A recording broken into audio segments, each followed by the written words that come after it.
Oh, hello, everyone. It's Shooter. Welcome to Weekend Box Scores, Primary Waves Edition. Of course, at the end of our presentation, please do review our disclosures. Well, let's go over primary waves, what to buy, what to sell. Still my top pick this week, probably will be this quarter, is going to be Tesla.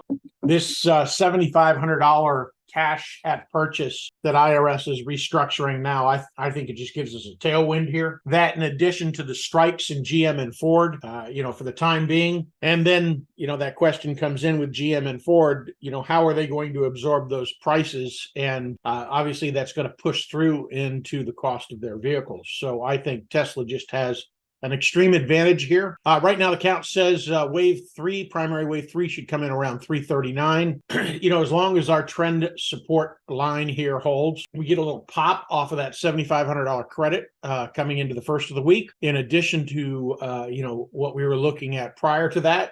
Now NTR, a little choppy, back tested a little bit. We've gotten a new primary wave setup at 57.89. We do not have a new trigger on that at all. Could push just a tad bit lower, but at this point, I think it's pretty much done. KKR, still one of the better looking charts, even with the back test below the breakout. Looking still for that 77. I think this will be one of the first ones to come out when we do come out. And Amazon, it looks like we're pretty much done. However, we could continue. Just be conscious of that. We get close below that 123.04. Then we're probably going to do one more leg lower. At this point, we have not closed below our 78.6. So right now, I'm not looking for continuation. We're still in the uptrend. Nice retrace offered off just an overbought situation as far as I'm concerned here. Now, Intel, actually looks better than KKR today. Target about 41, not a big mover. However, we did start seeing some pretty decent volume as far as flow is concerned in the past 2 weeks. Came off, I think it was way oversold here, way oversold. It was not a FOMO child. So, it was something that had been core for years. We built out this top from 2018 to 2021, so we had a good solid 3 years of a top. And I think market conditions just, ultimately took this down. So I do think it's back up in that channel, at some point. Might not be next year, but it will get back in that channel at some point. Now, Square just put in a new primary wave. We have no trigger on this. First golden box is what we'd be looking for, about 77, which is a decent pop. Ultimately, we want to make sure that doesn't turn into a slow bleed. So we just want to be conscious of that. We now are below our support band here. So stay small, but it's worth scaling in with Bitcoin turning a little bullish. Now, Stag, again, this has been on our radar for a while. We got a decent back test here. New primary wave setup, no trigger though yet. So again, start small, little pieces as it continues to work. And we put Google back in here as a new entry long. If you did not have a position in it, this actually is holding up better than Berkshire, but roughly about 145 is our target. As long as our trend support holds, and we could even pull it down to our intermediate wave 2 down here about 128, where I have the stop mark, and, run a deeper trend channel. I've got my alerts set tight on this because I want to watch it. I want to make sure that if it starts to get a toppy look, or it's going to, just fade here, I want to make sure we catch that. But at this point, I see no reason why this should change. Favorite child.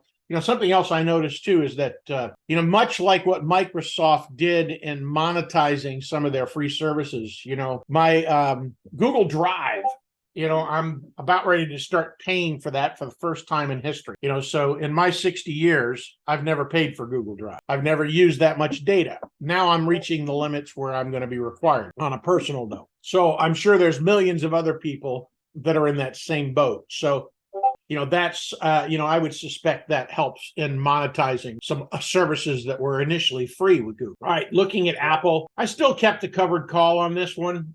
This week I would go a little higher, a little deeper, because we could backtest this trend resistance channel here. On top of that, we have earnings, so we have a likelihood of running into earnings. So I would probably wait until we get earnings before I sell those covered calls. That's just my 2 cents. Now, we did have some decent divergence here on this low. However, I still think that the market is going to roll over. I just don't see us holding up with the weakness in consumers. That's just my sentiment here. They're spent. Credit cards are maxed. Savings is down to 3.9%. The only time it's been lower than that was at 1.4 in the Great Recession. At this point, we got a little ways to go as far as the consumer bleeding. It looks like inflation is going to come back with what's going on with Hamas and oil. So, I just think Apple is going to take it on the chin here because consumers are going to hesitate buying that new iPhone simply because they can't afford it. And I mean, granted, there's a large chunk of Americans that can, but there's going to be a larger chunk of people who can't. And that's been that disposable revenue that's been coming in for Apple. Now, Microsoft, same thing. At this point, I still think we have some decent downsides. Had a nice pop last week, but, covered calls maybe around 353, 350 range or a little higher maybe, because I do expect us to roll back over. Now, we added BRKB covered calls back in this week, on the high side. Now, I would probably wait for my minor wave B at 360 because that's going to be fairly deep ABC. Once that B comes in, that's when the markets are going to roll back over, or should roll back over. Now, let me say that most of our back tests to the upside have all been shallow. So we should keep that in mind when we're putting our positions on. So, maybe at 50% of that, you could start scaling a little bit, depending on how large of a position you were planning on doing in Berkshire. It tends to be a large position anyways, when it comes down to selling covered calls or cash secured puts, just because of the share size as far as price. But ultimately, I do think we continue in this uptrend. I don't think uptrend breaks. I think it broadens a little. Now, AMAT has broken below our 50% fib, which was our breakdown line roughly that we had here, just a little bit below 180.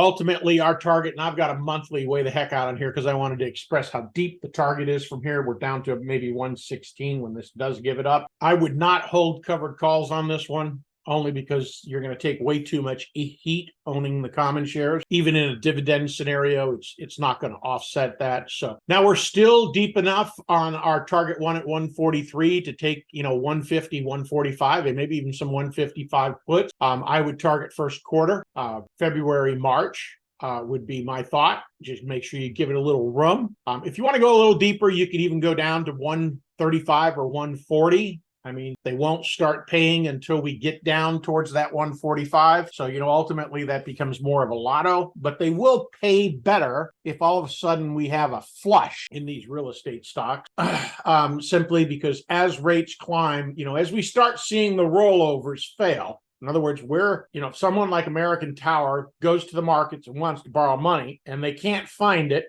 or they can only find it at a 10 or 12 or 15% premium, that is just going to shock investors when it hits, and it's going to come in this market. Now, whether or not it directly hits American Tower that steep or they end up paying an 8 or 9%, because obviously they do have a lot of assets in play here that, are good. They earn decent revenue on what they're doing. It's just the perception of the market and how interest rates will roll into their cost of doing business. That's what I've got.